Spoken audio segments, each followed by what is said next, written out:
Good morning, students. Welcome you all to my YouTube channel PEC Academy Kurukshetra.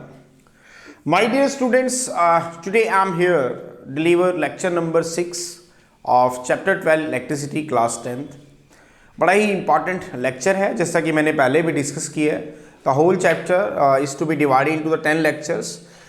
Lecture 5 already मैं आपके साथ discuss कर चुका हूँ and if you want to see these 5 lectures then you have to go to my YouTube channel PEC Academy Kurukshetra. वहाँ जाकर आप इन lectures को देख सकते हैं. And now today I will discuss lecture number 6 which consists of 2 numericals. बड़े ही important numericals हैं और इस तरह के जो numericals हैं ये आपके बोर्ड के एग्ज़ाम में 3 मार्क्स के पूछ लिए जाते हैं. तो आपको प्रॉब्लम ना आए, that's why I am here making the video of this lecture. And as early as possible I will upload this video on my YouTube channel PEC Academy Kurukshetra. So from there you can download the video and see and learn how we have to attempt these types of numericals if it will asked by the examiner in your final exam. तो चलिए start करते हैं आज के इस lecture को. बड़ा ही important है. This is the numerical based lecture. Numerical 1 यहाँ हम बात कर रहे हैं.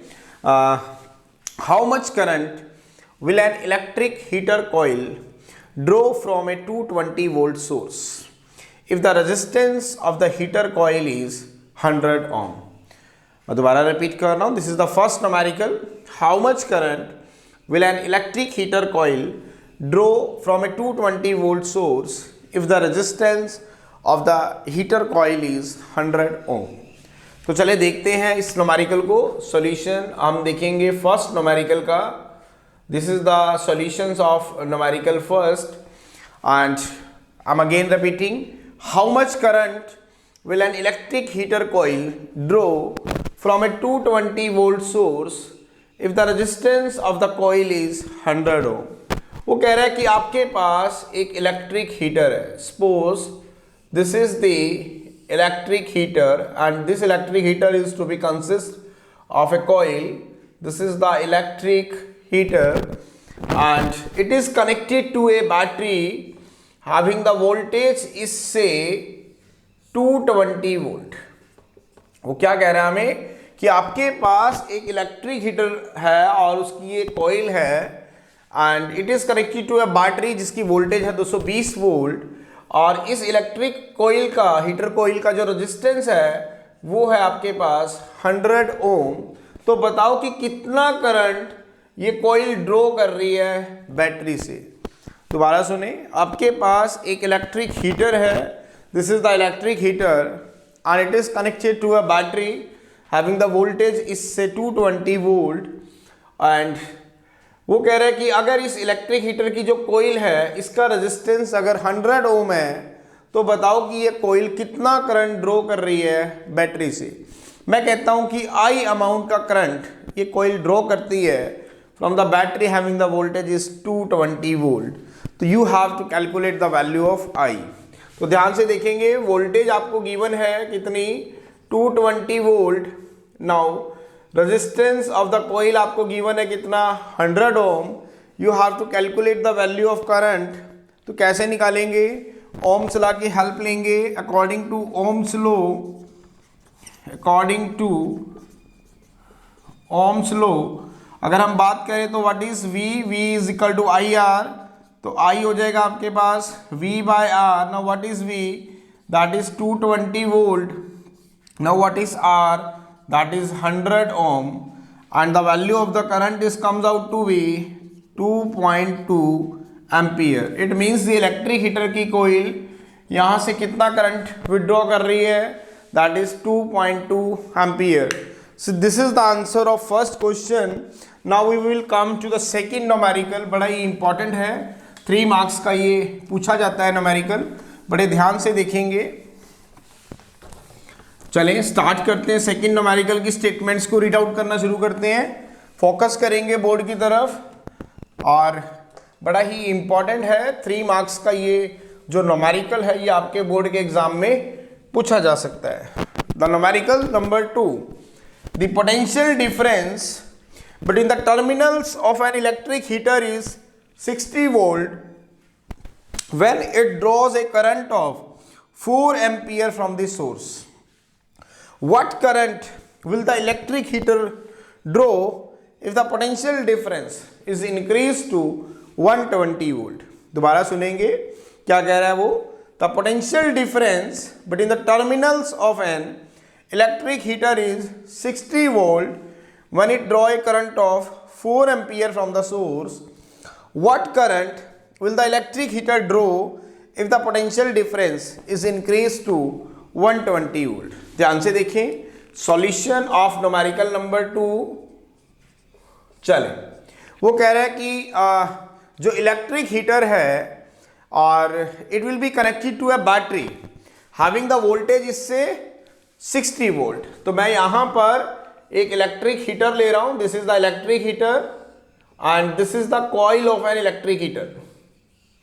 This is electric heater and this is the coil and it is connected to a battery having the voltage इससे 60 वोल्ट. ध्यान से देखेंगे, ये आपके पास एक इलेक्ट्रिक हीटर है and this is the coil of an electric heater and it is connected to a battery having the voltage इससे 60 volt and it will draw a current of 4 ampere from the source. क्या कह रहा है वो हमें कि आपके पास एक इलेक्ट्रिक हीटर है. This is the electric heater and it is connected to a battery having the voltage इससे 60 volt and it will draw a current of 4 ampere from the battery. कितना करंट ये ड्रॉ कर रही है? 4 ampere का. चले आगे चलते हैं. What current will the electric heater coil draw if the potential difference is increase to 120 volt. वो कह रहा है कि अब सेम इलेक्ट्रिक हीटर कॉइल है हमारे पास, इसको हम चेंज नहीं करेंगे. This is the same electric heater coil made up of same material and it is connected to a battery having the voltage इससे अब 60 वोल्ट की बजाय ये वोल्टेज जो है आपकी ये 120 वोल्ट है. तो बताओ कि what current it will draw. मैं कहता हूं कि आई अमाउंट का करंट जो है ये कॉइल यहां से ड्रॉ करेगी. दोबारा देखेंगे क्या कह रहा है वो हमें. This is the electric heater and this is the coil of electric heater and it is connected to a battery having the voltage is say 60 volt and it will draw a current of 4 ampere from the source. कि ये आपके पास एक electric heater coil है जिसको हमने एक battery से कनेक्ट कर दिया. बैटरी की वोल्टेज है 60 वोल्ट और ये कितना करंट यहाँ से ड्रॉ कर रही है? 4 एम्पियर का करंट वो यहाँ से ड्रॉ कर रही है. अगर सेम इलेक्ट्रिक हीटर की कॉइल को यहाँ कनेक्ट कर दिया जाए कितने 120 वोल्ट की बैटरी से, तो बताओ कि कितना करंट ये बैटरी से ड्रॉ करेगी कॉइल. मैं कहता हूं कि let I be the amount of current is to be draw by the coil. तो अकॉर्डिंग टू ओम्स लॉ अगर हम बात करें what is V is equal to I R, तो what is I that is V by R. यहाँ पे हमें I की वैल्यू निकालनी है. वोल्टेज आपको गिवन है दैट इज 120 वोल्ट लेकिन रजिस्टेंस आपके पास नहीं है. It means first you will find out the value of the resistance of the coil. दोबारा देखें, ये एक इलेक्ट्रिक हीटर कॉइल है जिसको एक बैटरी से कनेक्ट किया गया है. बैटरी की वोल्टेज है 60 volt. Then it will draw a current of 4 ampere from the battery. अब सेम इलेक्ट्रिक हीटर की कॉइल को मैं कनेक्ट कर रहा हूं एक बैटरी से, लेकिन ये बैटरी की जो वोल्टेज है इस बैटरी से डबल है 120 वोल्ट. तो बताओ कि कितना करंट ये इलेक्ट्रिक हीटर कॉइल ड्रॉ करेगी. मैंने मान लिया कि आई अमाउंट का करंट जो है ये इलेक्ट्रिक हीटर कॉइल ड्रॉ करती है किससे? बैटरी से जिसकी वोल्टेज है 120 volt. You have to calculate the value of I.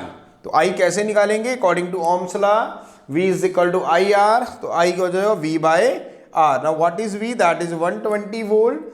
R आपको नहीं पता. It means you have to find out the value of R. What is R?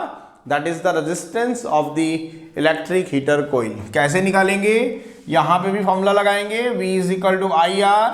तो R हो जाएगा आपके पास V upon I. Now what is V? That is 60 volt. Now what is I? That is 4 ampere. The resistance comes out to be 15 ohm. तो resistance कितना है आपके पास? 15 ohm. Now put the value of R in here. that is 15 ohm, the value of current is comes out to be 8 ampere.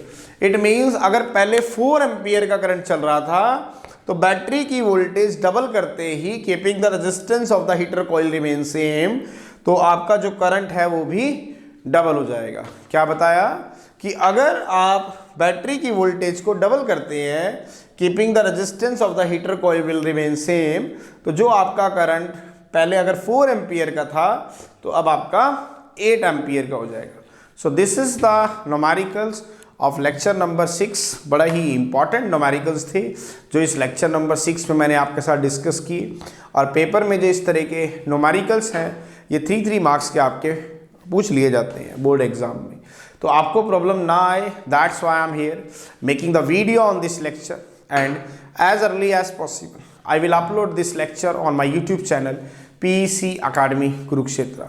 So from there you can download the lecture and see and learn how we have to attempt these types of numericals if it will asked by the examiner in your final exam.